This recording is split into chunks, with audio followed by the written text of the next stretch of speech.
It's time for an author talk with award-winning actor Courtney B. Vance and renowned psychologist Dr. Robin L. Smith. Here's your host, Duane Reid. It takes a lot to make things like this happen, so we want to welcome and thank all the organizations and their leaders who made today possible. We will now have a leader from each organization that will bring greetings.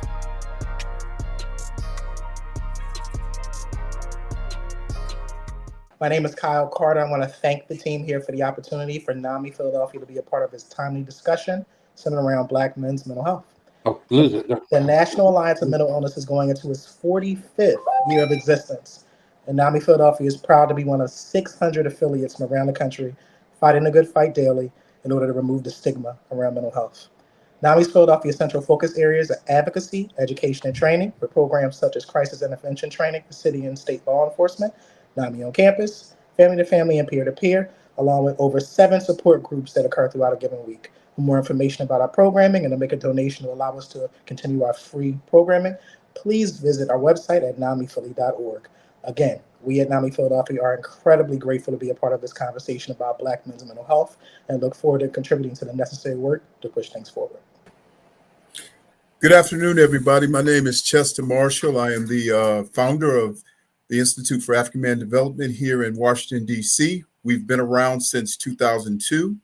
We provide a wide range of mental health services to African American men and boys and their family, including individual, group, family therapy, support groups, and other kinds of social services. I am very, very happy to be a part of this conversation today. Welcome to you all. Greetings from Heartlife Ministries, everyone. My name is Kristen Dean. I am the program coordinator for our HLM Recovery 180 program. We are located in the Chicagoland area, but we have served families all over the nation due to technology. Heartlife Ministries was founded by my grandmother 23 years ago to help rebuild faith and family back into our communities by serving our family and others around us. We recently expanded in 2020 to HLM Recovery 180, discovering the vast need for mental health and for substance abuse disorder. In November of 2021, our family experienced great loss when my 18-year-old cousin lost his battle to mental health and took his life. This shook our family to its core, and because we have this deeper connection to people, we help and serve every single day with more heart, more feeling, and just more connection to the topic. We know that the impact of this pain has just broadened our mission to help all that we can. We are honored to be here and to be a part of this great work. Greetings from SoundMinds Mental Health Awareness and Solutions Conference. We are changing the way mental health is shaped and shared in Black and Hispanic communities. My name is Tanya Simmons-Reed, the visionary and executive producer. Our mission is to help us better understand, empathize, and support people affected by mental health challenges and diagnosed mental illnesses in our families and communities, as well as personally. We bring together mental health professionals, advocates, and people with lived experience for transparent conversations, insightful information, and valuable resources. Our team applauds you for being intentional about attending today's author talk around Black men and mental health. Discussions like this are critical to our community. Let's listen, let's learn, and most importantly, let's love ourselves and those around us. If we need to speak with someone, let's do it. It's our job to make sure we're good. Good afternoon. I am Kim Hunter, co-host of the Dudley Eagles Mastermind Group. We are a group of entrepreneurs who inspire, we encourage, we uplift, and yes, ladies and gentlemen, there are times when we are there to comfort one another. We promote one another. We use the power of the network to grow our business. Ladies and gentlemen, each week as entrepreneurs, we gain inspiration and wisdom from listening.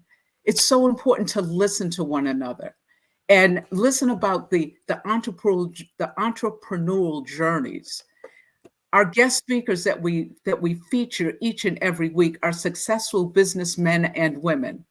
They get to not only, share their successes, but they also share the struggles and the challenges and the steps for success that they're using in their powerful and heartwarming stories. Ladies and gentlemen, we're excited to be partners here with this team as we talk about the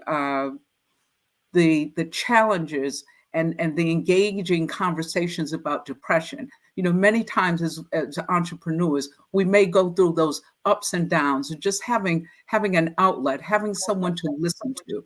So once again, I want to welcome you to this phenomenal event and Author Talk. Thank you.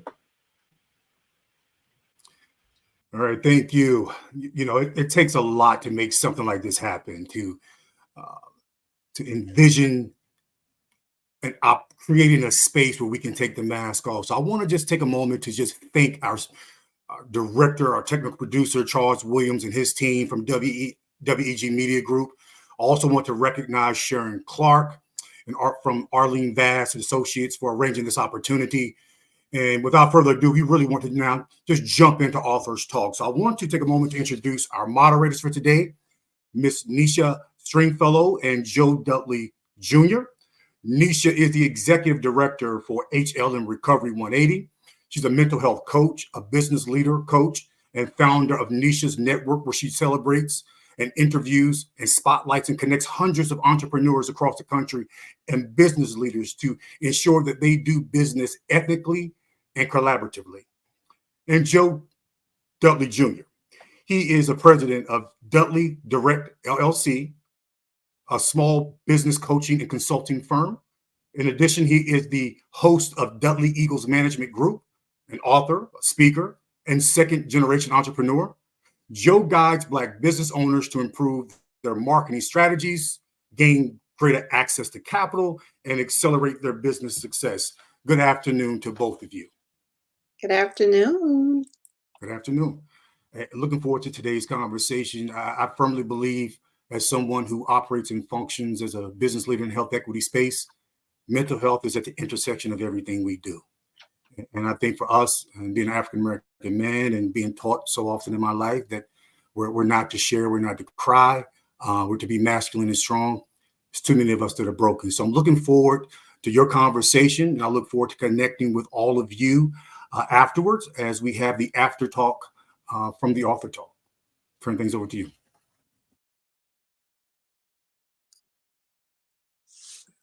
Think you're going to have to unmute Joe?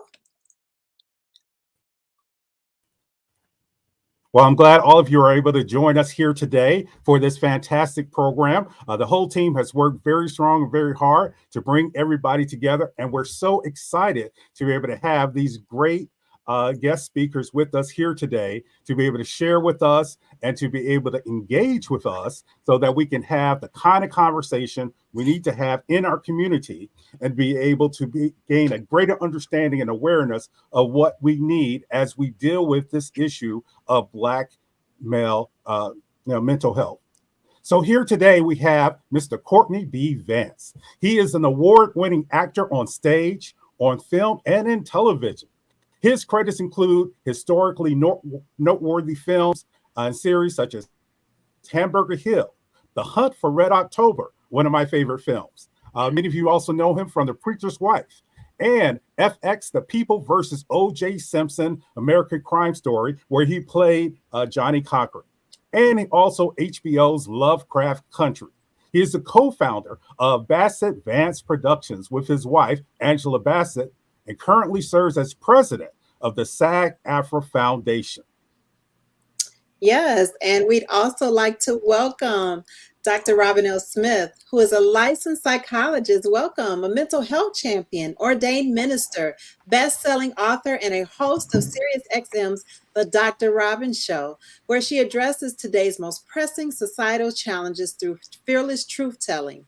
Her signature 4-step prescription, Wake Up, Show Up, Grow Up, Rise Up, brings a healing perspective to our nation's social justice and mental health issues, from systematic racism and racial violence to grief and loss to discrimination based on gender and sexual orientation.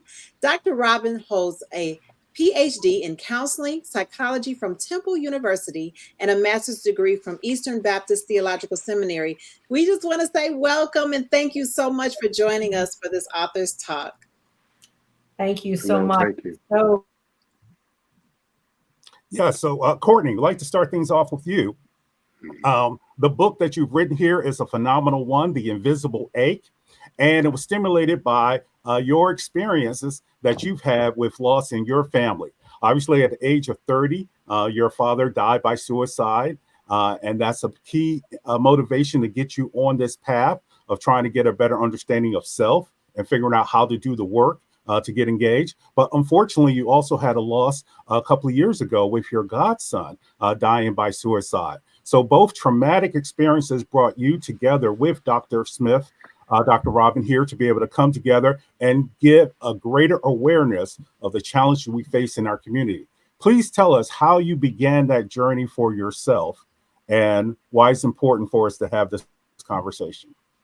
Well, first of all, I just want to thank you all for gathering. I know I speak for Dr. Robin and I when I say it's so impressive to see us all gathering here to talk about something that's one of those things that, quote unquote, we don't talk about.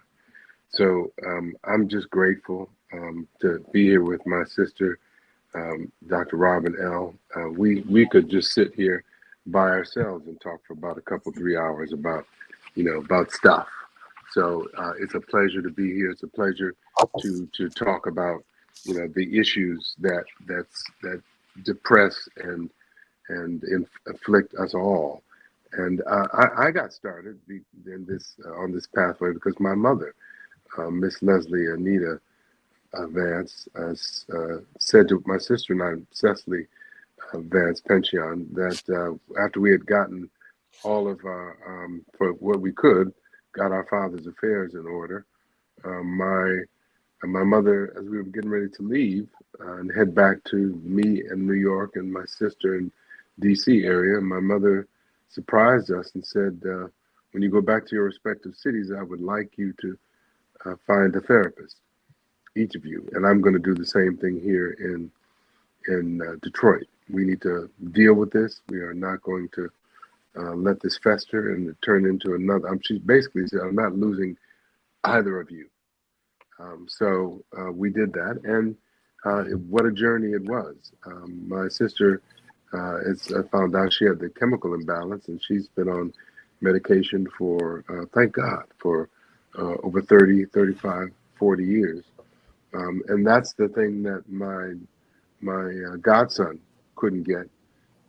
His parents did all the right things, but it happened right during the pandemic when people couldn't gather. Parents couldn't go into hospitals with their loved ones. So he came out of the hospital and his parents said, so what did they say? They give you the prescription? No, it said, I'm fine, Mom. A 23-year-old young man, he knows everything. And it happened twice. They met with him for 2 hours each time and they said, he's fine. Continue doing what they're doing. And of course, as Dr. Robin L. said, there wasn't a third time. So we just need to begin the dialogue. There's no shame in it. It doesn't help to try to ignore it, try to pretend it's not there. I know it's difficult, but the consequences are severe. I don't want to have, no one needs to have that kind of situation happen to them. That phone call, no one needs to get their mother calling them or their uncle or their aunt calling them and saying they've lost somebody by suicide. So, Dr. Robin? Well, I wanted to just jump in and address. Thank you so much for sharing, Courtney. I wanted to just jump in. I really want to just, if I can, speak to Dr. Robin as well. First of all, thank you. That's what I have to say. Thank you for this amazing gift to the world, because as I was reading it, and it brought back a whirlwind of emotions, as both Joe and I are people with lived experience. As was spoken earlier, Joe lost his brother-in-law. I lost my nephew during the pandemic. He was 18 years old. And as reading this book, it brought back a world of emotions, but also healing and hope. And the clearer part is the message. So Dr. Robin, I just wanted to just say thank you. And also just ask you the question, the steps that families should take, after also losing someone by way of suicide, but also really just diving into paying attention to the signs and the signals that are present. So I just would love for you to address that, even as Courtney shared already. Thank you. Absolutely. Thank you. And I'm so grateful to be here. I just want to really say thank you to everyone who helped pull this together. Each person said a lot to make this happen, and it does. And I'm grateful not only because Courtney and I are able to come together, which is in and of itself such a sacred sharing that Courtney and I have, but also because this is a matter of life and death. And there are people right now who are listening. It could be them. It could be someone in their families. Let me just say this, and every place Courtney and I go, we don't know if it's one of the four of us right now. And I say that because the great Courtney B. Vance, and he is a great man, and Dr. Robin L. Smith, and I carry my own weight. And yet, you don't know what I've been through. You don't know what my day may have been like leading up to this moment. And so I just want to invite all of us to take the mask off. Paul Laurence Dunbar said, we wear the mask, grins, and lies. And not because we're bad, but simply because we've been conditioned by society, by family, by systemic racism, where we were told that we were only at best 3/5 human. And so it's hard for us to claim our full humanity. That means our holes, H-O-L-E-S. I don't know if everyone here knows that we've all got holes. All God's children got holes. We've all got H-O-L-E-S. And we're longing to be whole, W-H-O-L-E, which is a holy H-O-L-Y journey. And so one of the questions, Nisha, that you're asking, like, what do we do? What are the signs? How do we keep ourselves awake and alert and sensitive to the people in our lives? One of the first things I would say is if someone tells you that they don't want to live, the thing you don't say is, oh, don't say that. You can't say that. I couldn't live without you. Do you know what it would mean? And we go into this litany of shutting down the person who trusted us enough to say, ouch, I hurt, and I hurt so badly that maybe I don't want to wake up because I don't know. We talk about in the book, The Invisible Ache, that hope stands for hold on, pain ends. But a lot of times we don't know. We don't know that the pain will end. And if we are fair and if we are honest, Daddy Vance, Courtney's dad, and his godson, the truth of the matter is they didn't know that pain could end outside of death.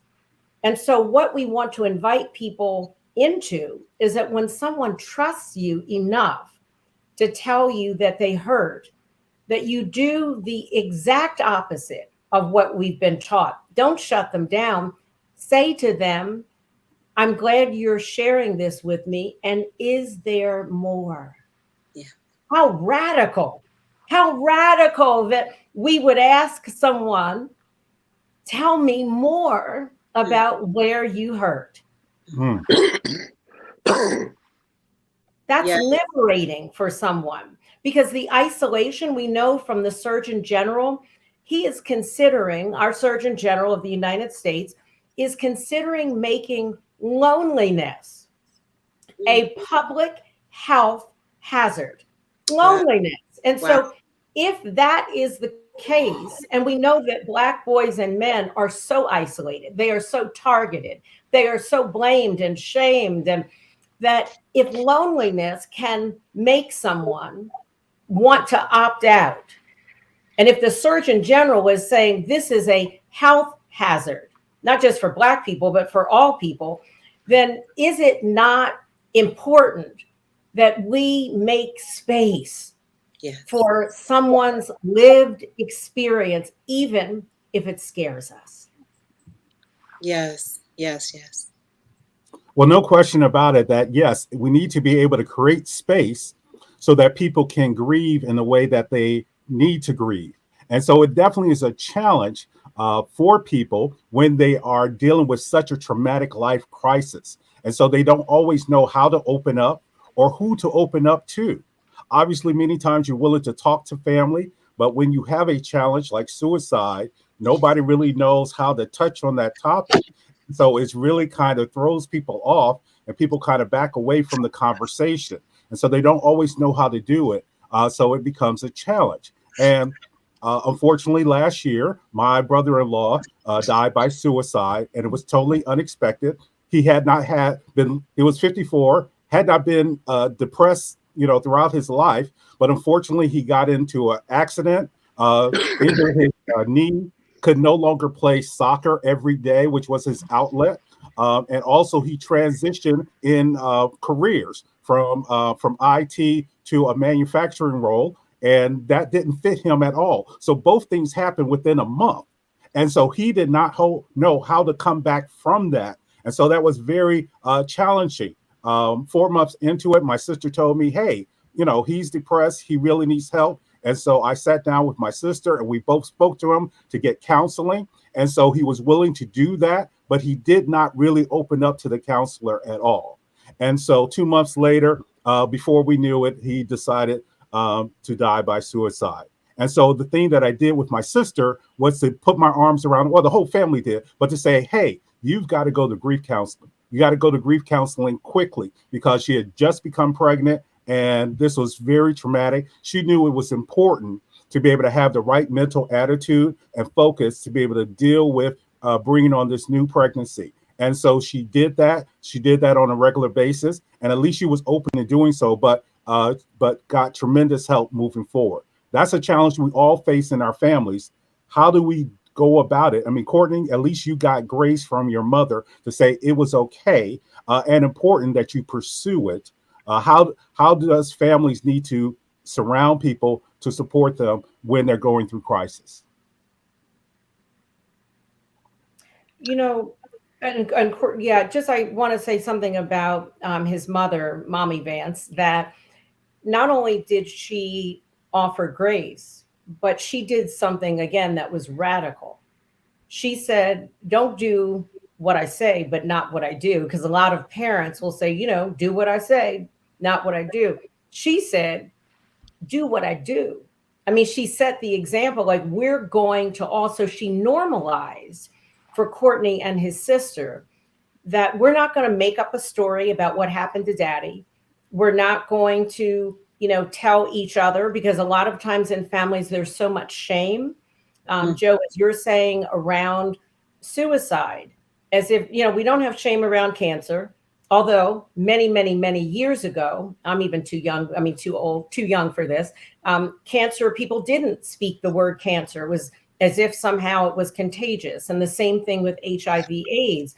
But suicide is as if somehow either we need to blame the person who took their lives, or we need to blame the people around them.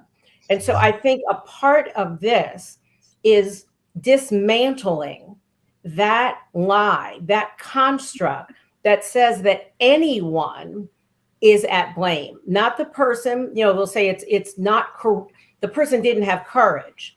If you're courageous, you would live. And a part of what we in the Invisible Ache are talking about is this is a no blame, no shame situation. There is no one who is to blame. And the fantasy that we have that woulda, coulda, shoulda, had I known, had I done this, had I done that, all of those are ways in which we are trying to not experience how helpless the person felt and how helpless in many ways we are. And so I just want to remind us, as we are talking about this, that there is no one at fault in terms of families and family members. And I just want to add this, and then Courtney, please jump in. The issue of faith is important.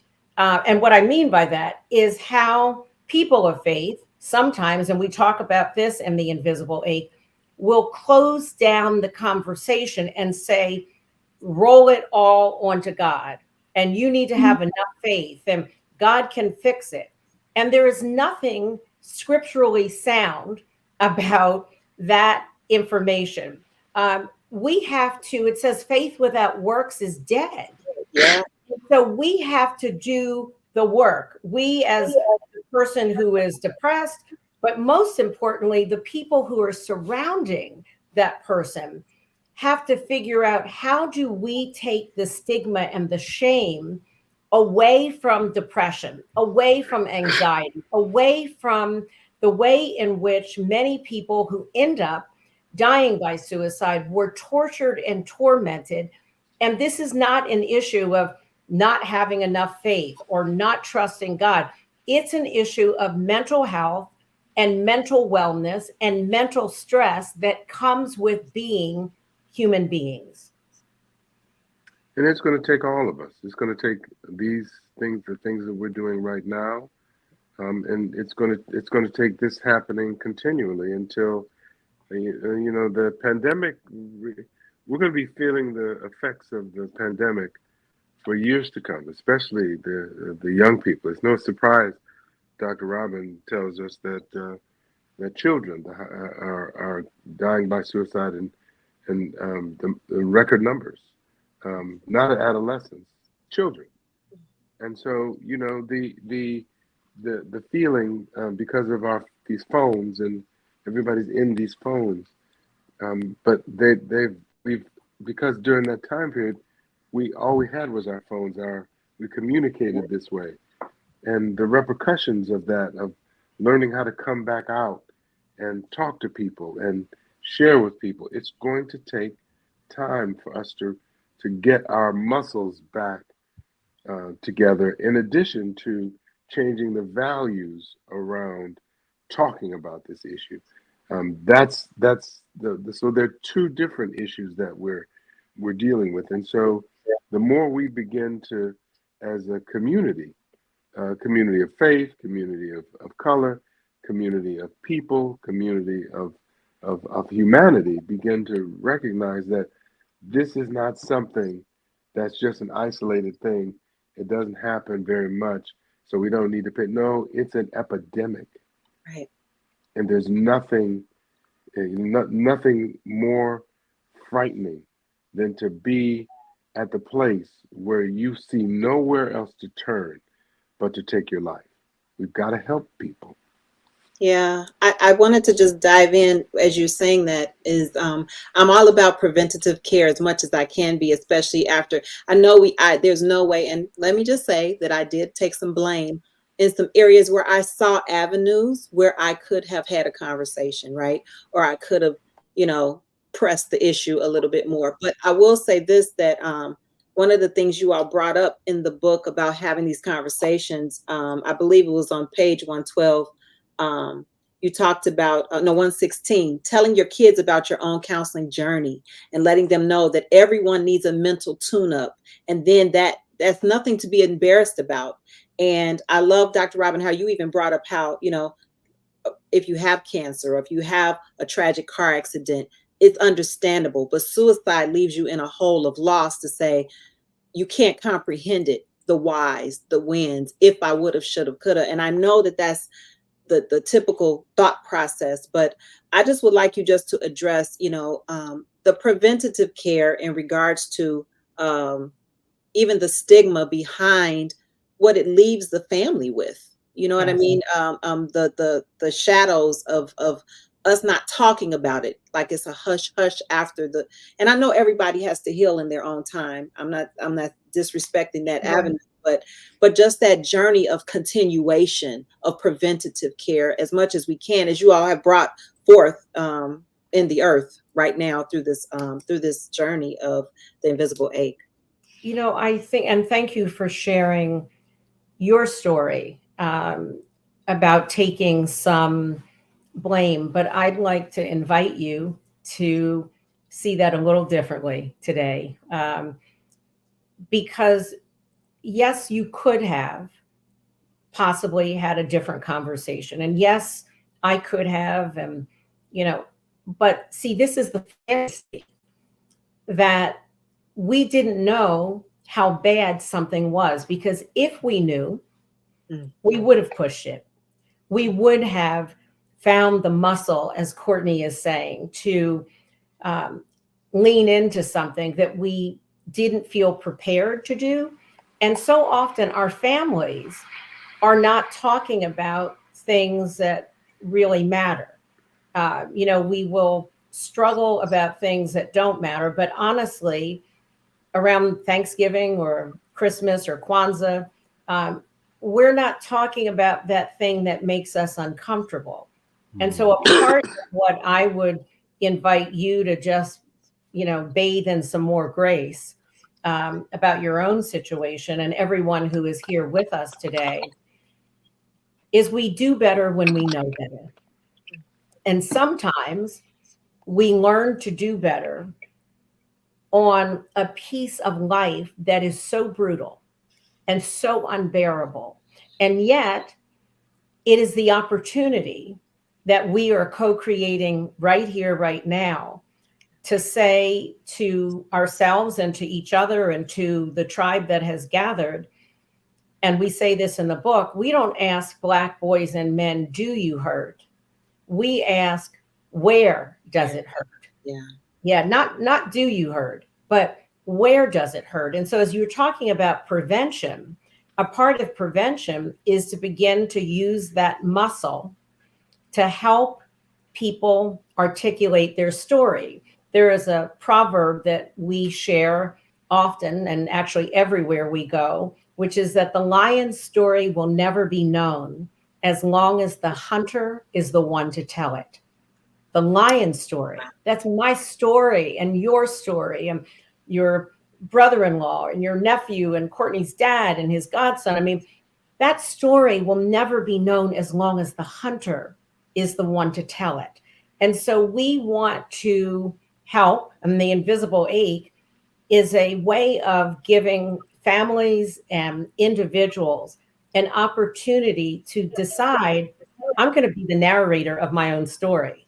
I'm going to be the content creator of my own narrative and my own story. And so prevention, and it may sound so simple, is how do we invite the people in our lives to begin breath by breath, baby steps and step by step, to articulate their story. I've had people say to me, my own partner who loves me and I love him, but if I'm struggling, he wants to make it better. And some of that has to do with how he's been conditioned as a Black man.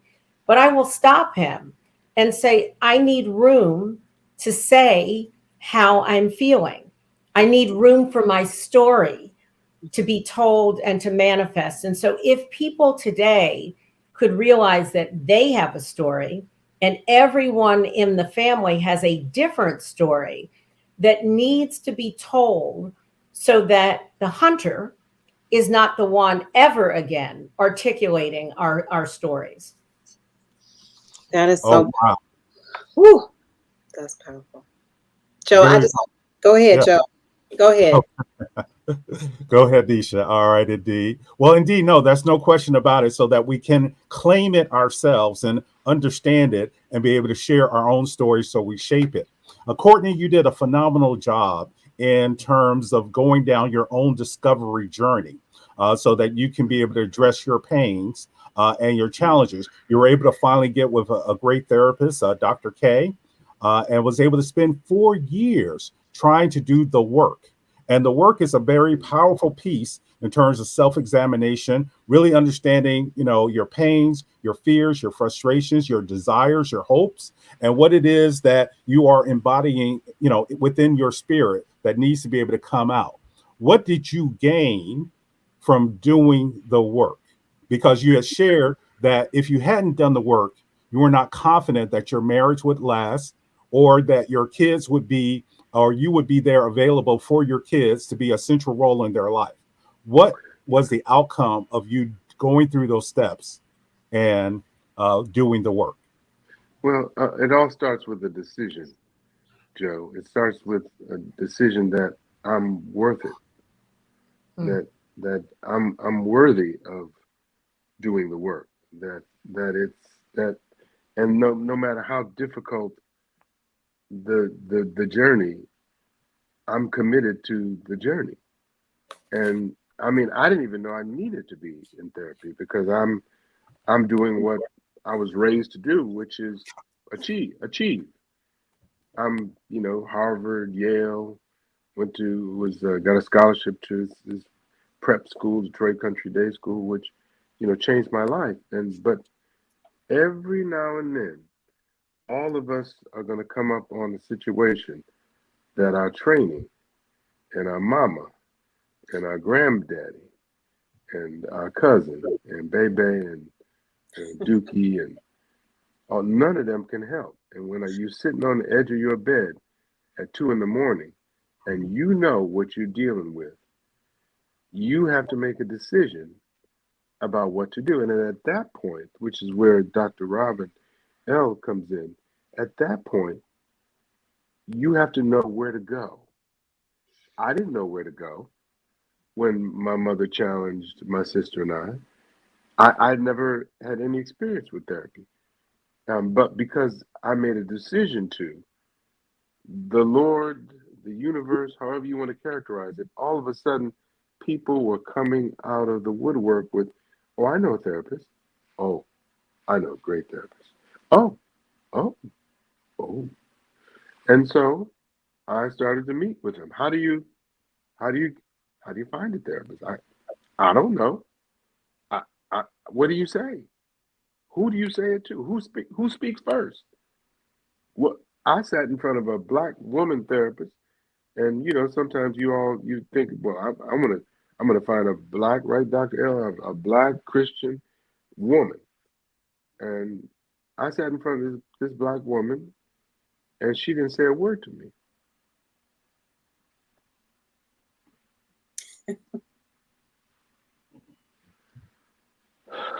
And for 46 minutes, we just looked at each other.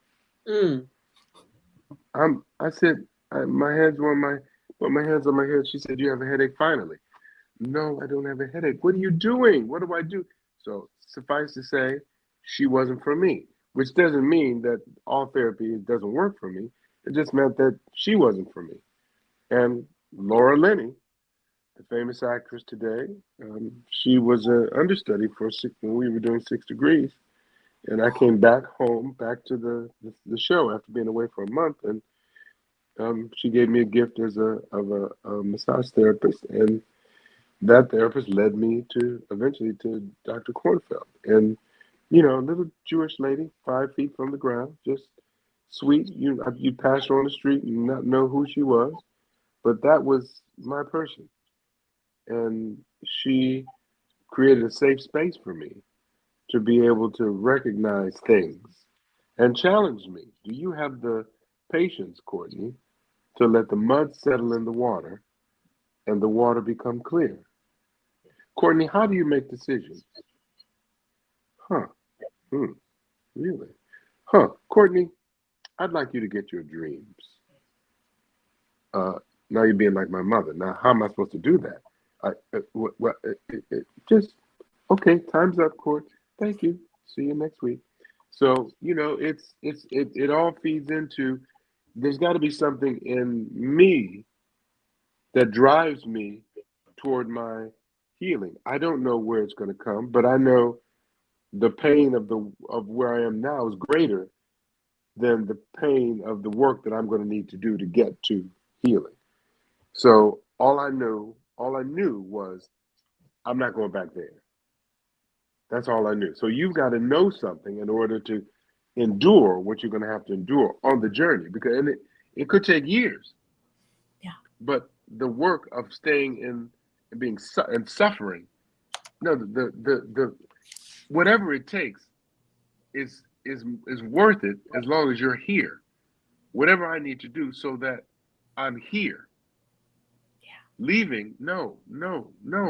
Do the work, find a way, find somebody to hear you, because you're valuable. Your thoughts are valuable. Your feelings are valuable.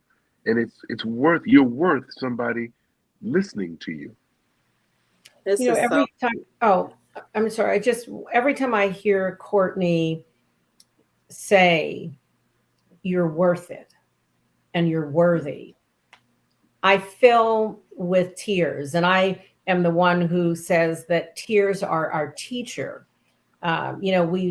Boys and men have been taught to get rid of their tears, when a little girl falls down, we pick her up and we kiss her boo-boo, and we colorful, Band-Aid on her, and a little boy falls and we tell him to get up, you'll be okay, and stop that crying.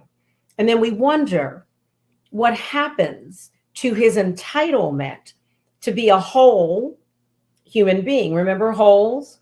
Yep, we all got them. And we all have them. I do know my proper grammar, but we all got them. We've all got holes, and we're longing to be whole. And so if you take the feelings away from a boy, and then you wonder how he becomes a man, whether he's in a courtroom, meaning as the judge, or a courtroom as someone who is behind bars. So often our Black men have been, their humanity was stolen. Their sense, when Courtney said that they are worthy of fullness and freedom. And, I want to remind us, when people say, ooh, Courtney and I had the honor of being interviewed, and we did a symposium, I guess, with Don Cornelius's son, Tony Cornelius, and we can share this because it's public, but many people don't know that Don Cornelius died by suicide, and Tony had not shared that publicly. And then he was able to, see the walking embodiment of a son, meaning in Courtney, and like, wow, you mean like people can talk about this and they can do the work. But he said, I'm scared of the work. And I said to Tony and to the audience that it's amazing that we are scared of the work, but we're not scared to suffer always.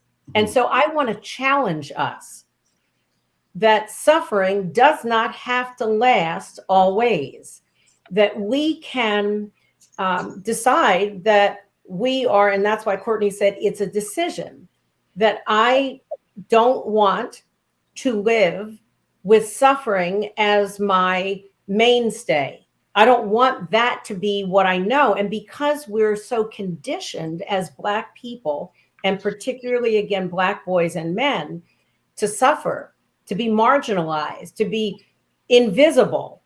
I mean, to be invisible in the worst way and visible in the worst way, meaning to be profiled and hunted down in a store like you are an animal and the prey. So I just want to remind us that we have a decision, that we don't have to make suffering what we are addicted, because we're, in many ways, it's an addiction, that we don't know that there is a way toward freedom. And that's what the invisible ache is really. It is an invitation to reset your table. And we are calling all Black boys and all Black men and all of those who love them to the floor of their own life, the floor of their own life, so that they can set their own table, decide who is worthy to be around you, and to find a way out of the hell that you're living in. And not that death, as Courtney said, that death is not the way, that there is a way of liberation and freedom worthy of your life. It's going to take work, though. Yes. It's not going to be, you're going to snap your fingers and it's there. It's going to take as long as it took you to get where you are. It may take, they said when you want to get a board that's bent make it straight, you got to bend it over backwards, and then it comes up straight. So you may have to bend over backwards, but that's why you got to make a decision that you're willing to do the work, and then go in and look to see if you come out of your comfort zone just a little bit and say, I'm not feeling good. I need to talk to somebody. Do you know who I would? And all of a sudden, boom, boom, boom, boom. Yeah. Yeah. Yeah. I just wanted to say thank yous for you both sharing. Something stood out to me while you were sharing, and I feel like I have already identified the pain, and you are sharing with us how to reclaim the power. I want to ask a question about accountability, because this message is so huge. The earth, as they say, is groaning for this, and we're ready for it. But in terms of accountability, what type of accountability do we hold to people that need the help? And the reason I asked that is because I was curious. Courtney, did you have some days where you didn't feel like going to counseling, and you knew you had to go? So what is the responsibility of our loved ones, of us who, of course, I'm getting counseling myself for this journey because that dreadful night replays over and over in my head. But I want to know, what level of accountability do we hold for each other, and when is it too much accountability? What do you mean by that? Too much accountability? Accountability to keep going on the journey of healing. For yourself or for other people? For the people that have identified their pain, they're sharing with you, I'm going to counseling, I'm going to therapy, there's been trauma, there's been hurt, I've identified it. I want to reclaim my power. They may have gone for 2 months and then they stopped. Yeah, it's a personal journey. It's so hard because counseling is expensive, and Dr. Rahman will jump in right behind me. Counseling is expensive. It's like a marriage, trying to find the right person to talk to. It takes time. And when I met Dr. K, I shook her hand, and I knew as soon as I shook her hand that she was for me. And so I would just say, and it's hard because, as an actor, emotions are tools. And so, but, so if you're not used to emotions and their feelings and how they can take you over sometimes, then you tend to, I don't want to go there anymore. It's too. I remember my son told me when he was 11, I said, son, we're going to go to Nana's homegoing service. He said, Daddy, I don't want to go to Nana's homegoing service. I don't want to feel those feelings. And I said, I understand, baby, I understand. But I said, I can't keep you from life anymore. Mm-hmm. I can't protect you from that. I harm you if I stop, if I continue. And I said, also, I need you, because I've got to go up there and speak to the people about Nana. And if I look down at you and see you, I'll get strength. And he said, okay, Dad. Okay, I'm going to go. He sat next to me and I held his hand. So, it's scary. It's painful. It's ugly. It's monstrous sometimes. But if you hang in, joy comes in the morning. So if you hang in there, and that was my mantra. I said, I'm going to get myself ready for the next time something happens to me. I'll be ready, because I said I was not ready. And I'm challenging all of us to do what's necessary to do what's necessary. Mm-hmm. Mm-hmm. For our children, for our loved ones, for ourselves. Do courage. And those days when you don't feel like it, sometimes you gotta fake it till you make it. Sometimes you gotta, as David had to, you gotta encourage your own self in the Lord. Sometimes you got to just press. And nobody's gonna hold your hand, because it's hard for people to deal with grief. And everybody deals with grief differently. Doc, Am I right about it? Right about it? You are. I mean, Well, you're more than right about it. I mean, I'm thinking about. I'm a runner, and I went jogging today. I'm in Philadelphia. The weather is rainy and overcast, and I want to talk myself out of going. And it's damp and it's cold, but I went, and then I saw this younger African American woman jogging with her baby in the stroller. And I said to her, "You make me want to run on more." And she didn't, she said, "Oh, thank you." But here she's out with a stroller and her baby, and she's out there jogging. And I thought about this moment. I knew we were coming together and how important it is. And I think, Nisha, this is what you were asking. How do we both support someone else and also recognize that it is their choice and decision, and define the balance of, I am there to support you, but I can't walk for you and I can't run for you. I can remind you that you can walk and run, and that I will be there to be alongside you, but we can't save somebody else's life. What we can do, and I say this in the book about women who, are parenting boys, or women who are, partnered, married with a man. Oprah asked when when she interviewed us, she said, "What can women do?" And I said, "They can take care of themselves." And it's kind of like, well, not, of course, you can support your partner and your son, and you cannot dump on your son some of the conditioning that you have been entrapped by as a woman. But the best thing somebody can do is practice good self-care. We talk in the book about P first.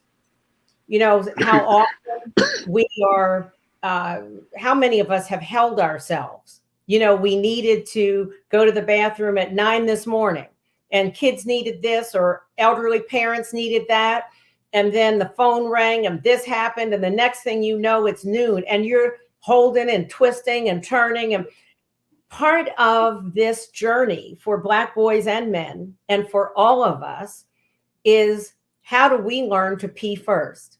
And so there's something about even the person who is depressed, having a parent or a partner who is not consumed by their depression or anxiety, who cares about it, but also cares in a very clear, boundaried way about themselves. That is often the gift we can give the person, is to show them, what does a whole person with holes, who wants to be whole on a holy journey, what does that look like?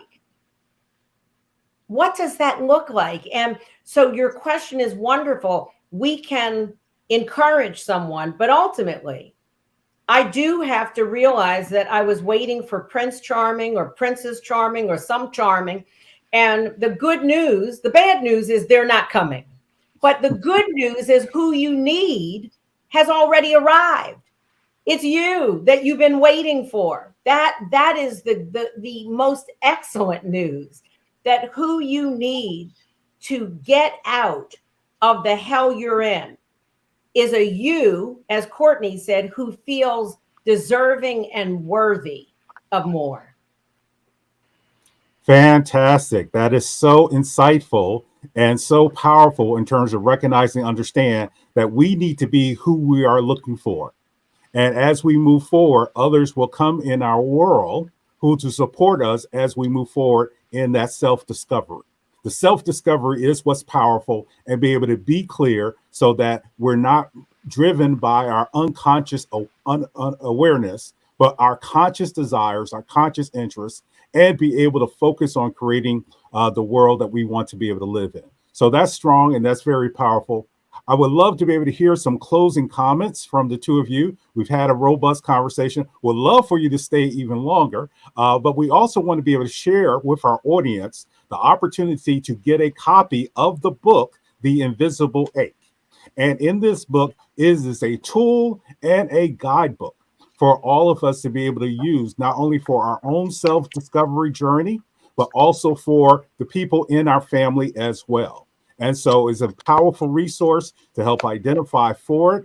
And we want to be able to share with you that we have partnered with African American Literature Book Club, and they're giving us a 15% discount to be able to share with our audience. I would love for you to be able to click on the link that we're putting on the chat. We also have a QR code that is listed in our screen roll that we'll be sharing after our presentation today. But want you to be able to get the book so you can get great insight in terms of how to heal, how to address and heal the invisible ache that the men in our lives face. So I'd love for you to be able to take advantage of that. And that will be very powerful. Yes, Courtney. I'm going to have to come out of here at 1. But the thing that as we were driving, I was driving back from taking care of my mother with my sister. We had a U-Haul, and the song that was on the radio, 2 songs, "Get Here" or "Get There" by Alita Adams. To this day, I can't hear it.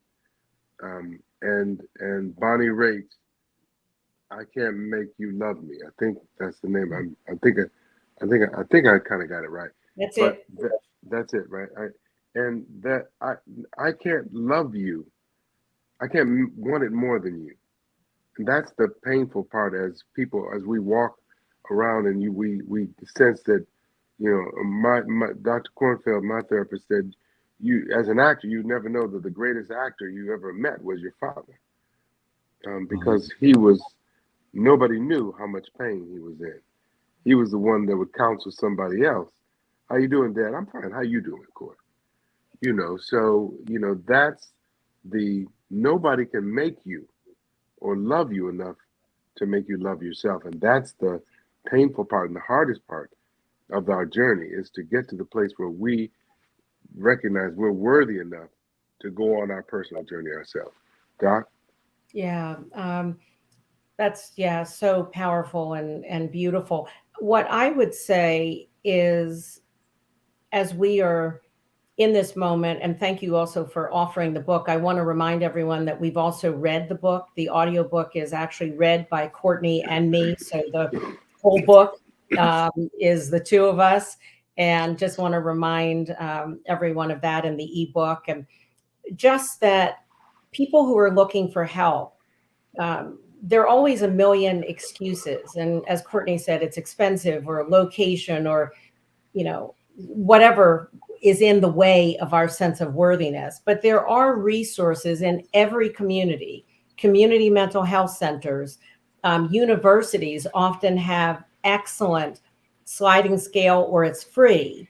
So I just want the excuses that we are making today, take them off the table and come face to face with what you're really afraid of, which may be getting free.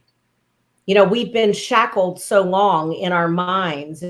Our feet may be loose and our wrists may not be cuffed, but our minds are still twisted. And so this is the opportunity, and the invisible ache is asking you to take yourself seriously, whether someone else takes you seriously. We teach people how to treat us by what we accept.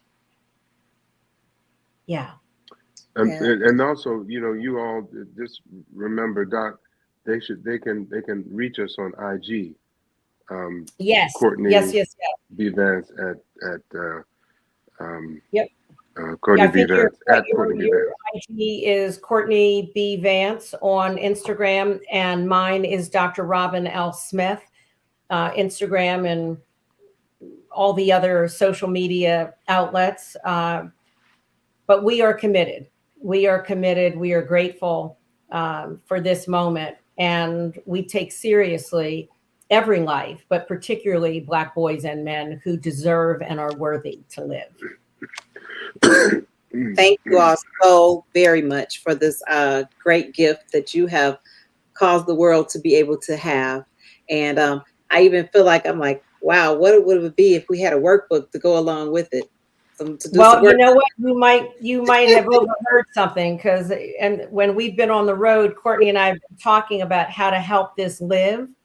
Our manager, Gilda Squire, and publicist is hearing every word you're saying, and so she's we're thinking about all of that, and maybe we're going to take it from thinking to it's going to show up sooner than later. The workbook is in the works. That's awesome, because you got to do the work, right? Amen. Thank you all so much for this amazing time of conversation and just being able to share the gift of hope and healing just to the world and to us and to all our viewers. And I know it's time, Joe, right, for us to go ahead and have the conversation with some of the guests that have chimed in today. So thank you all so much for this precious gift, and continue to do the great, amazing work you are. And it's an honor to meet you all as well. That's another thing. Thank you. Honor. It's our honor as well. Thank you so much. Bless you. Love you, Courtney. Love you too, God. Okay. Love you all. All right. Bye. Thank you. God bless you. Thank you for joining us today. Yes, absolutely. Thank you, Courtney and Dr. Smith. We truly appreciate this conversation. Was phenomenal. I don't know where you are in the country, but as I mentioned earlier, we are all impacted by mental health in varying degrees, be it personally, family, co-workers. So hopefully you captured something today that you can take and take some accountability of how you move forward. So now as we transition to the author talk after talk, I kind of like that, the author talk after talk. We're going to be joined by some additional guests. So you heard from Kyle Carter earlier, who is the executive director from NAMI. He has worked for more than a decade to service the community in the Philadelphia area. He's also worked with 50 Shades of Purple, Bullion, and the Boys and Girls Club of Philadelphia. Kyle is also a certified licensed behavior specialist dedicated to helping individuals and families whose lives have been impacted and affected by mental illness. Chester is the founder and president of the Institute of African Man Development, Incorporated in Washington, D.C. He's also an author and adjunct professor of social work at Howard University. And he's helped to develop successful programs that specifically target African-American men and boys in the D.C. and Chicago areas, and really work on areas such as mental health, rites of passage, therapeutic-based training and curriculum and so forth. Additionally, new to the panel and new to our audience today is Lauren Joy Goss-Smar. Lauren is a licensed marriage and family therapist who provides community-based mental health services to children in the Los Angeles, California area. She's a certified MAP therapist who holds a specialization in trauma. We've talked about a lot of trauma today, the trauma and therapy practice. And she's also very passionate about creating support systems and destigmatizing mental health, which we know is very important in people of color communities. And last but not least, Dr. Benjamin Thomason. He's a clinical psychologist for over 30 years. He's an executive coach, a lot of experience in behavioral health. He's received his doctorate in learning theory and psychology from Rutgers University, where he's also worked as a psychologist for students and staff. Dr. Ben is a certified critical insight, incident stress management, teaching, counseling, substance abuse, and psychology. He's also served as the president of the New Jersey chapter of Association for Black Psychologists. So we welcome all of you to the After Talk. We want to kind of have an organic conversation in the next 20 minutes or so, but we also want to answer a few of the questions that have come in the chat. But I would like to start here, if you don't mind, for me personally, because one thing that Dr. Robin mentioned was the question is not if you hurt, but where does it hurt? And I think that's a very profound question, because as a man, when you're dealing with the mind, I don't always know if I'm hurting, right? How do I identify and know if I'm cracked, broken, or whole? And anyone can answer that. How do I identify that?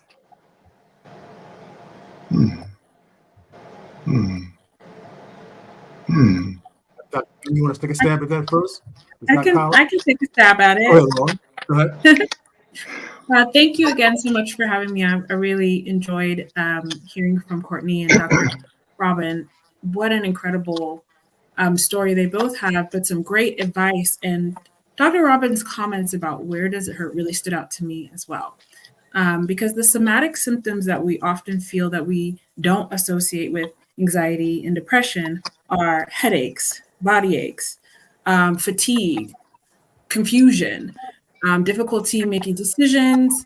That's not really a somatic symptom, but like pain in your body is your brain's way of having a conversation with your nervous system to let you know something is wrong.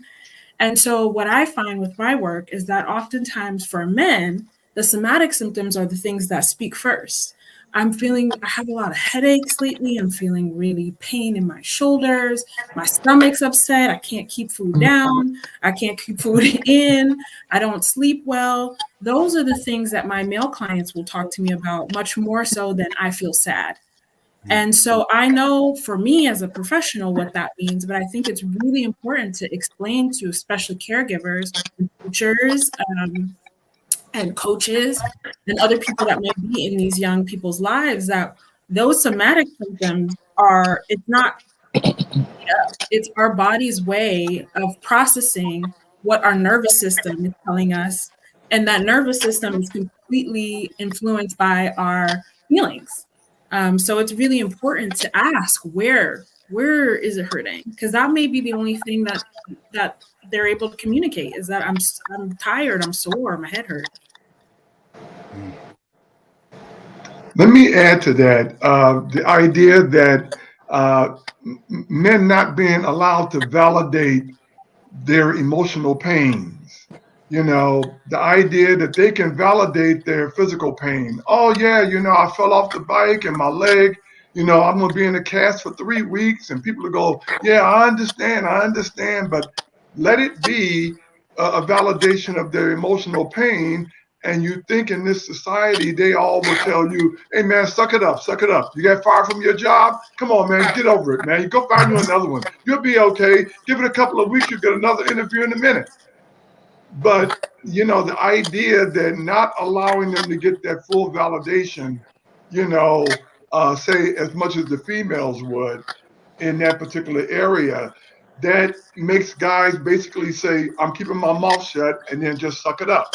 And then eventually the pain from all of that begins to show up in the physical realm.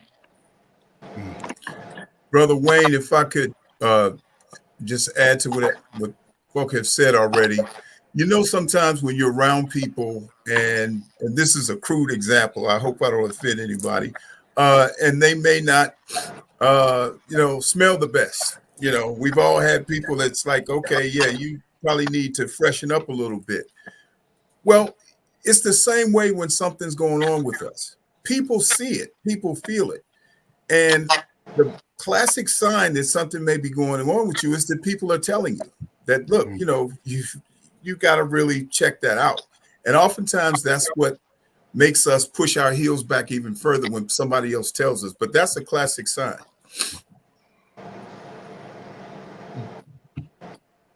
But we have to be willing to listen. Yes, sir. And I think that's the piece that Courtney mentioned about his mom. She was someone that he listened to. If you're not speaking, put your mics on mute because we're getting some feedback just so that it doesn't interrupt with anyone else. But I think that piece is significant because I can also say there have been some moments in my life where the pain was unbearable, but I wasn't able to identify what the pain was. And then being able to articulate the pain. And then the other layer of that is finding a safe space where I feel comfortable that if I'm able to identify something and if I'm able to articulate something, who do I talk to, right? So I think that's the complexity of dealing with the mind in this space that we're living in. We're also dealing with these traditions of, as most Black men, I think all men in general, especially if you play sports, you don't cry, you don't be a punk, right? You suck it up, you be strong. And so you wrestle with all of that into manhood until you hit that wall and it's like, okay, I don't know what this is, but I need to take some steps. So I think just listening to all of you and even the discussion, collectively, we all have a part to play in this, right? If I'm able to identify something, I have some accountability for speaking up, right? I think the clinicians have an accountability for creating that safe space. And like Dr. Ben said, giving me time to process, giving me time to articulate.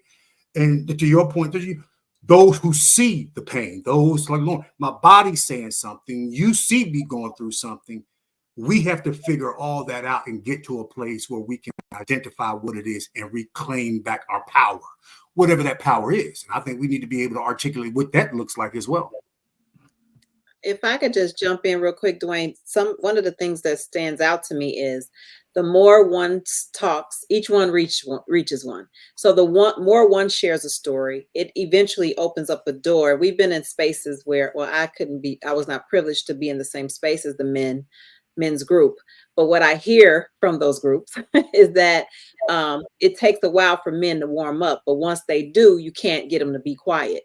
And I think that if more people or more men will begin to share their own vulnerability and share their story, then your sons, your brothers, your teachers, each one will reach one to begin to open up more, which will open up an avenue of people feeling safe enough to share to where it becomes comfortable. And it'll help heal more people. I don't know. What do you all feel?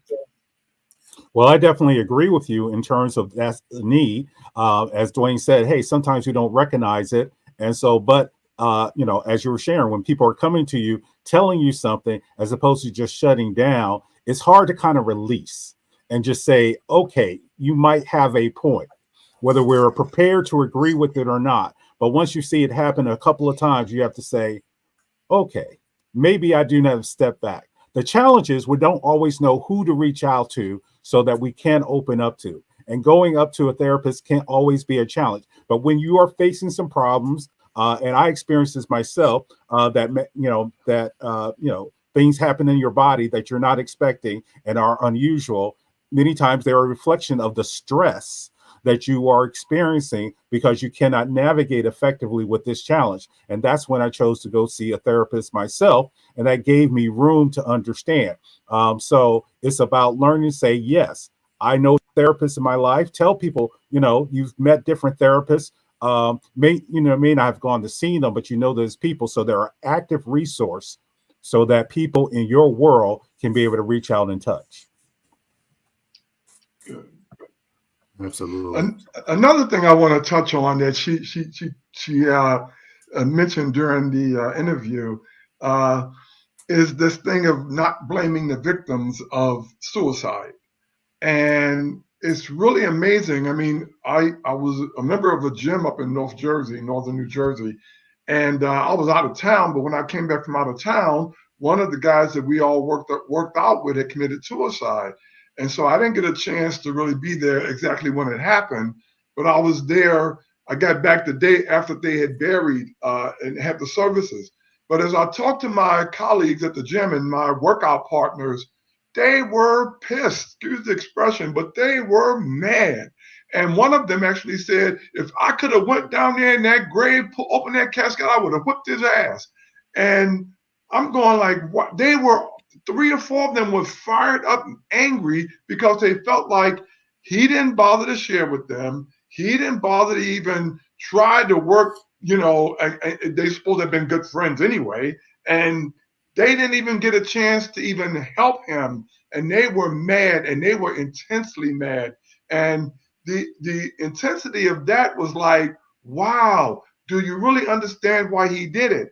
And they didn't, but they still had that anger. And that is something that sometimes people have difficulty letting go, forgiving the person who did what they did, and then carrying years and years and years of resentment and anger and regret around with you, all because this person checked out and you didn't have a chance to understand why.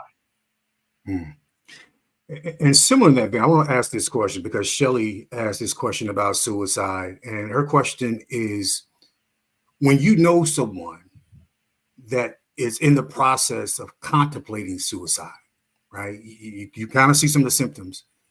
Is it okay to bug them?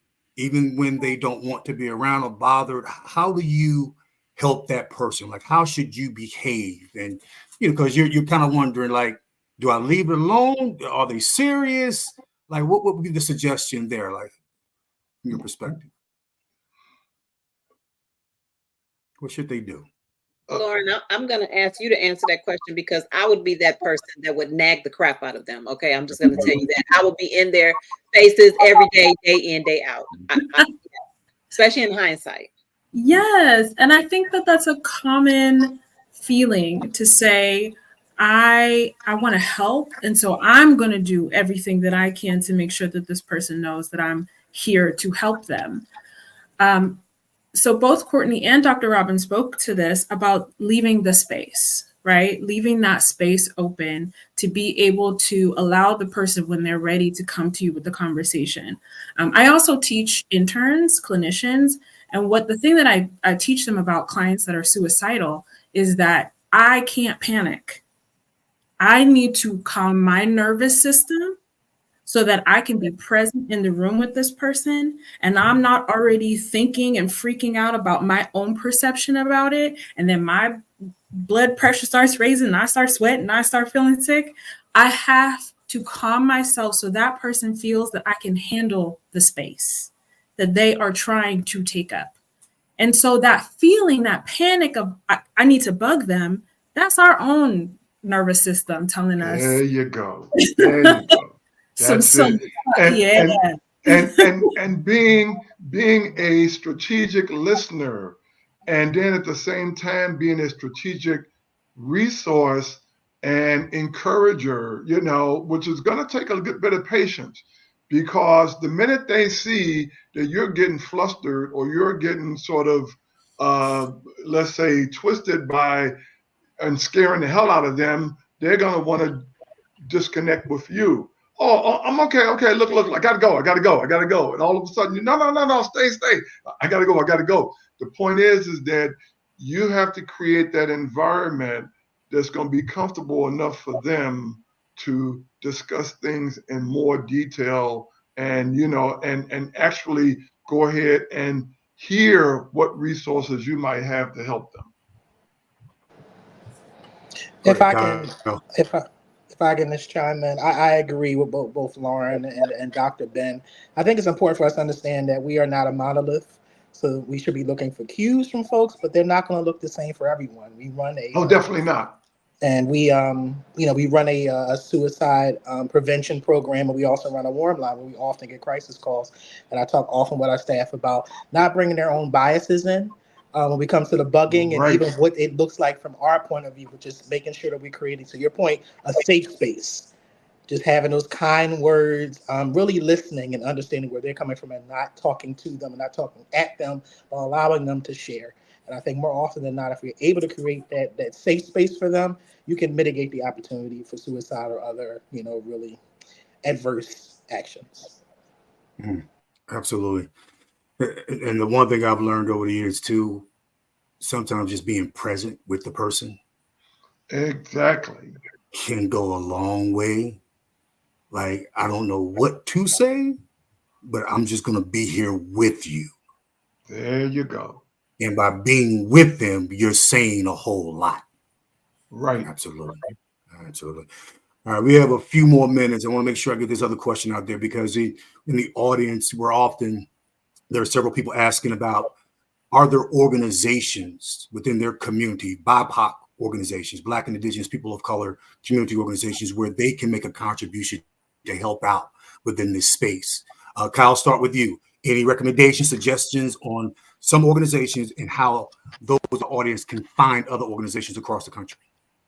Well, of course, I raised my hand because here in Philly, NAMI, Philadelphia, we have various support groups. We have 7+. They run every day of the week, and one of them happens to be a BIPOC support group. So again, if you are interested, and it doesn't matter where you are in the country, and you're interested in offering your thought leadership to help support our cause, feel free to reach out to me, kcarter@namiphilly.org.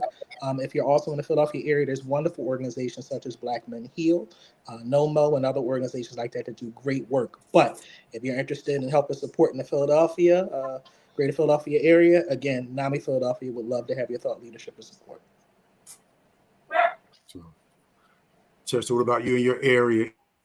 Any suggestions or recommendations, and how people can kind of reach out across the country to find those spaces and places where they can make a contribution? Yes, sir. Institute for African Man Development, of course, right here in Washington, D.C. Alliance for Concerned Men here in D.C. 100 Black Men here in D.C. In most communities in D.C., they have what is called a core service agency, where anybody that's a D.C. resident can draw down on mental health services. They also what is called freestanding mental health clinics in most communities in DC, where you can draw down on mental health services. Absolutely. Well, look, we're getting ready to close. I want to thank everyone for being here. Before I do, I want to see if there are any last or parting words from anyone from the panel. I was going to make a recommendation for other places that people can contribute to that may not be mental health focused, but your local park and recreation department. Having those resources available to young people to be able to have something positive to do, whether it's recreation or joining a team, or just having a space to go where there's other people that they can connect with, I think is vitally important for our communities of color. And as a final word, I would just say, repeat what Courtney said, is that if you have the patience to let the mud settle in the water, that the water will become clear. I think having that patience to kind of let things take the time that they will to work themselves out is so hard to do, because we want to immediately address things and everything to be okay. And it just doesn't work like that. So making sure that you are patient with yourself and the people in your world to do the work that they need to do. I'd like to add also too that Dr. Robin touched upon obviously the issue of finances when it comes to getting some kind of support services. And excuse me, I would say that as you go toward your local hospitals and your universities and colleges, and they do have services there, you are able to go ahead and maybe get them at a lower or discounted rate. So don't be discouraged to say, look, I don't have this much money to go ahead and get this type of service, because if they can't necessarily do it there, they will certainly have the resources in the referral network where they can go ahead and get it done without it costing you an arm and a leg, especially in cases if you don't have insurance. And I think that's a very profound point, and thank you for making that, because too often if we don't have insurance, we just automatically assume we don't have anywhere to go. Mm-hmm. Right. There you go. And you're listening to you all. There are resources that are readily available. We have to be a little intentional about finding those resources, but also connecting with local advocacy organizations to get them to assist us. But please know that there's help there. So in closing, again, we want to thank Courtney B. Vance and Dr. Robin Smith for today's conversation. I want to thank our moderators, Nisha and Joe Dudley Jr. We want to thank the presenting organizations, the Dudley Eagles Mastermind Group, SoundMinds Mental Health Awareness and Solutions Conference, Heartlife Ministries Recovery 180, the Institute for African Man Development, and NAMI Philadelphia. We want to thank Charles Williams from WEG Media, director and technical producer of today's event. Thank you for Monica Yvonne, working behind the scenes, managing the chat. We want to thank Sharon Clark from Arlene Bass Associates. We appreciate you for being the connector to make today possible. But most importantly, we want to thank all of you for making it a priority to be a part of today's conversation. And if you are going through something right now, please know you are loved and that you are not alone. Please talk to someone. Our team is putting some resources in the chat window now, so please take advantage of reviewing those, capturing those, share those with loved ones. There are resources that are available. People are here to help, but you have to take that very first step. Book, as it pertains to the book, if you've not purchased your copy of The Invisible Eight, Black Men Identifying Their Pain and Reclaiming Their Power, I encourage you to get it now. As was mentioned earlier, there is an audio copy that is available for those of you who are in the car who just want to listen as well. And in closing, I want to end with an excerpt from the book. This can be found on page 254. It states, it's critical that we look at the roots of our actions, the events and the episodes and people who help shape us. But as you search for that understanding, extend an olive branch to yourself. Always remember that you are so much more than your faults. You are greater than all the negative things that were done to you. Your weaknesses create opportunities for you to reflect and evolve. Your trials enable you to feel compassion for others. No circumstance is without meaning. No experience is wasted. They are all fragments that, when stitched together, make us who we are, ragged edges and all. With that, take those steps to be intentional about furthering the conversation, identifying your pain, and reclaiming your power. Have a great day.